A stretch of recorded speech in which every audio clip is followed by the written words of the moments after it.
Жүргүлө кеттик эми үйгө. Sorry. Yeah, there's a camera filming us riding on a bicycle, so. Давай, Райан.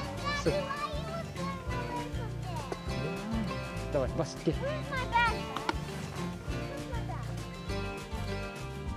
Менин атым Нуршат Абакиров. Мен 84 жылкы болом. Жашым 37 болуп калды. Бирок көп ойлошот мени 25 жаштагы 20 жаштагы бала деп.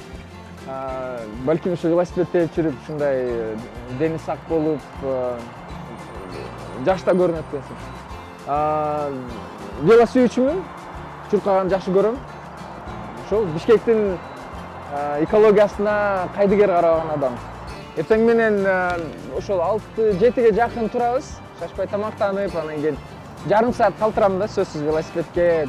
Мисалы үчүн буларды отургузуп, ар бирин баягындай немесин курларын курчап, баягындай неме шапкаларын кийгизип, неме кылышын эле убакыт өтүп кетет. Билинбей эле, ошон үчүн бир аз көбүрөөк убакыт калтырам. Анан бирок келгенде тез эле келип калабыз.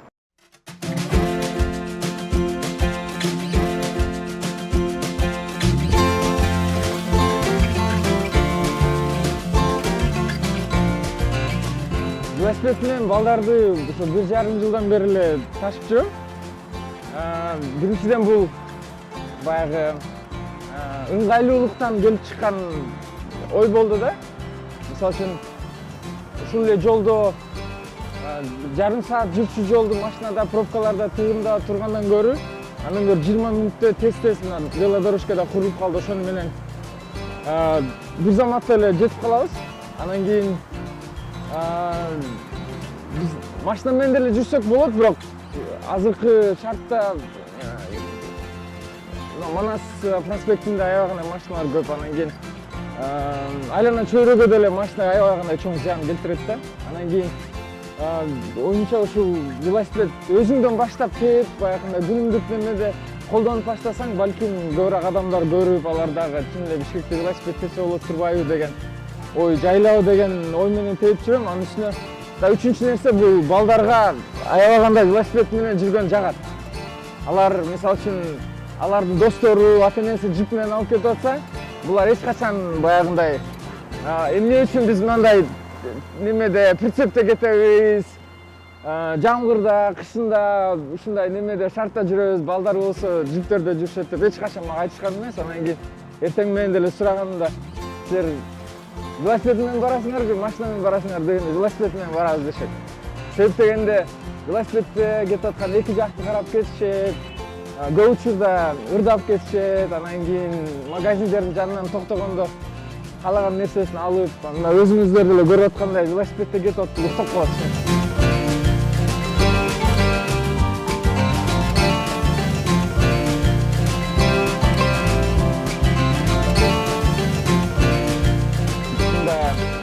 Шартым бар, үйүбүздө машинабыз бар, джип болбосо дагы жүргөн машинабыз бар. Анан айла жоктун шарты эмес бул, айла жоктун нерсеси эмес. Бул чынында Бишкек аябагандай кичине экенин сезип жүрөбүз. Анан кийин ден соолук, ооба, туура эле айттыңыз, ден соолукту чыңоо бир себеби, бирок көбүнесе ушул пробкалардан качыш үчүн эле, анан кийин аба ырайы, айлана чөйрөнүн абанын булганышы аябагандай чоң түрткү болду. Мисалы үчүн кандайдыр бир жеке салымды кошуш үчүн, ушул абанын булганышына салым кошпоо үчүн мен ушул велосипедти тандагам. Анан кийин тыгын Бишкекте мисалы үчүн азыр тыгын болгондо, пробкаларда анан парковка жайлары жок болуп калат. Анан кийин андан көрө ошол эле убакытта бир 5 мүнөттө, 10 мүнөттө Бишкектин бир бурчунан экинчи бурчуна бир 30 мүнөттө жетип каласың азырчы.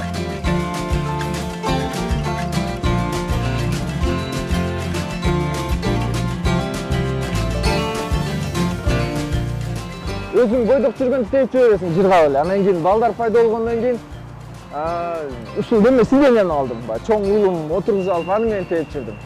Анан кийин экинчи балам пайда болгондон кийин эми аны кантип башкарам деп да ойлонуп жүрдүм. Анан кийин аркада колясканы немен прицеп издей баштадым да. Бала чака дагы көп, 6-7 болуп кеткен эмне кыласыз?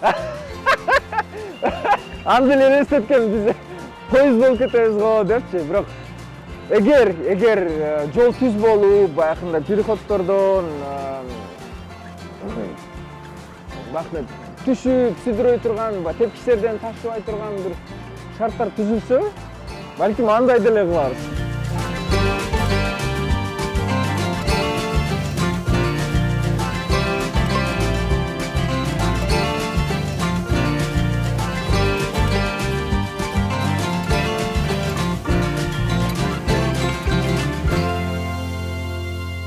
Келип баратсам бир чоң эле эже, ай сен кыргызсыңбы деп аябагандай таң калып сураганда. Анан ооба же кыргызмын десем, анан бир сыра таң калып.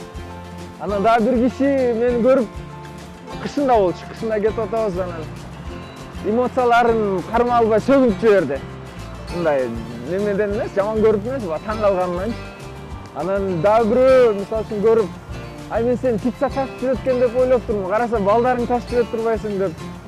Ушул көнүп калдык, андай ар кандай нерселерди айтышат, бирок көбүнчө кубаттап, баягындай азамат жакшы нерсе кылып атыптырсың, балдарыңдын эсинде калат. Бул деле убактылуу нерсе, кийин балдарың чогойгондон кийин айтып жүрүшөт, атам менен ушинтип велосипед тепчү элек деп. Анан биз үчүн бул жөнөкөй эле баягы көнүмүш адат болуп калды. Таң калып, кадимкидей эле терип жүрө бересиң.